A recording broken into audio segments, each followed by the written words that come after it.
Assalamualaikum warahmatullahi wabarakatuh. Bagaimana kabarnya anak-anak kelas 10? Semoga selalu bahagia ya.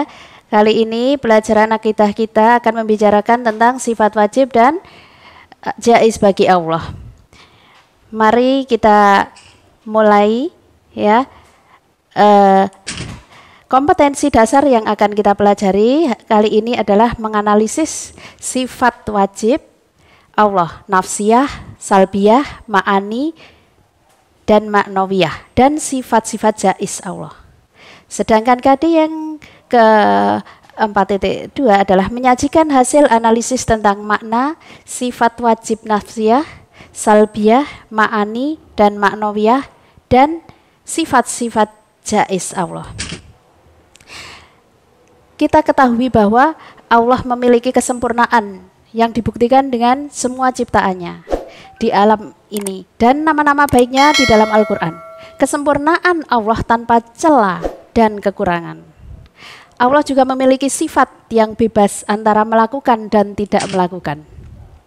Kita lihat sifat wajib bagi Allah adalah, kalau kita dulu pernah mendengar syair ya, Allah wujud kita mbako mukhalafatul lil khawatithi qiyamuhu binafsihi wahdaniyah qudrat iradat ilmu hayat sama basor kalam qadiron muridan aliman hayyan sami'an basiron mutakaliman.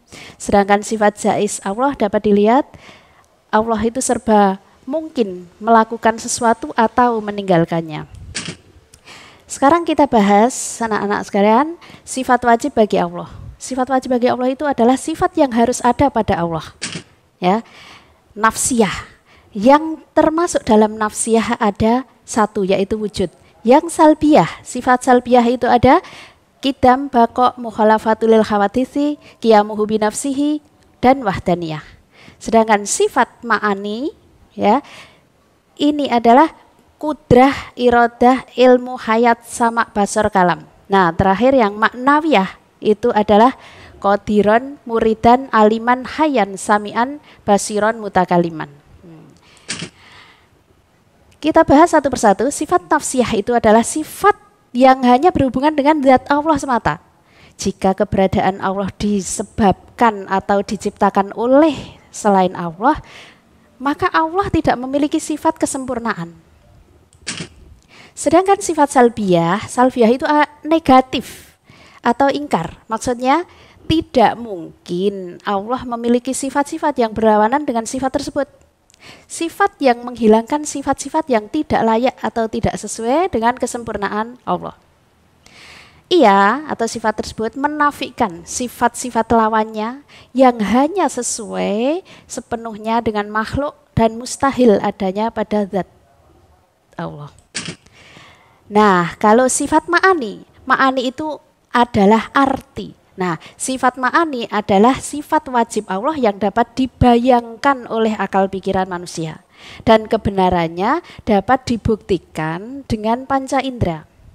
Ia menambah makna kesempurnaan pada zat Allah. Jikapun terdapat sifat-sifat tersebut pada manusia, maka persamaannya hanya pada lahir atau lafal saja, tidak pada hakikatnya. Ya, Allah beda dengan makhluknya. Ya. Kemudian kalau sifat maknawiyah, sifat wajib Allah yang berhubungan dengan sifat ma'ani atau kelanjutan dari sifat ma'ani, atau begini, sifat maknawiyah tidak bisa berdiri sendiri. Sebab setiap ada sifat ma'ani tentu telah didefinisikan sebagai sifat yang ada pada sesuatu yang disifati, yang otomatis menetapkan suatu hukum padanya. Maka sifat ma'nawiyah merupakan hukum tersebut. Sekarang kita lihat sifat jaiz. Kalau tadi sifat wajib, sekarang kita bahas sifat jaiz. Jaiz itu yang bagaimana? Nah, sifat yang boleh ada atau bebas bagi Allah. Bagaimana ya? Oh, begini. Sifat yang mungkin boleh ada atau sifat yang mungkin boleh tidak ada pada Allah. Dalam kalimat lain, sifat jaiz ini adalah sifat yang tidak melekat pada Allah dan bisa pula tidak melekat pada Allah. Sebab semua adalah berdasarkan kehendaknya. Maka Allah bisa melakukan sesuatu atau tidak melakukan sesuatu. Apabila sifat wajib dan sifat mustahil Allah ada banyak, maka sifat jaiz pada Allah hanya satu, yakni fi'lu kulli mumkinin au tarkuhu, yang artinya Allah dapat melakukan sesuatu hal dan dapat pula tidak melakukan sesuatu hal. Tidak ada kewajiban atasnya untuk melakukan atau tidak melakukan sesuatu. Tidak ada pula paksaan kepadanya untuk melakukan atau tidak melakukan sesuatu.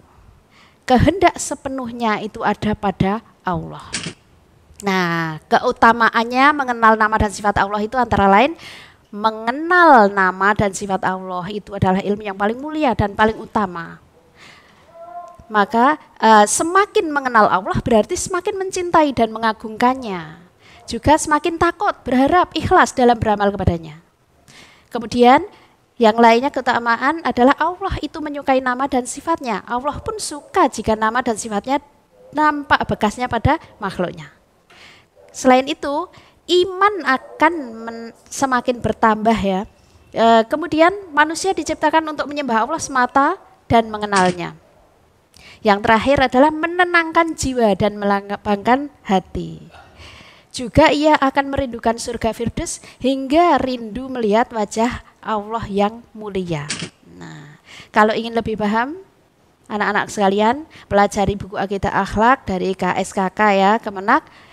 Modulnya dipelajari, kemudian materi lain yang dapat dipertanggungjawabkan ya. Sekian saja. Wassalamualaikum warahmatullahi wabarakatuh.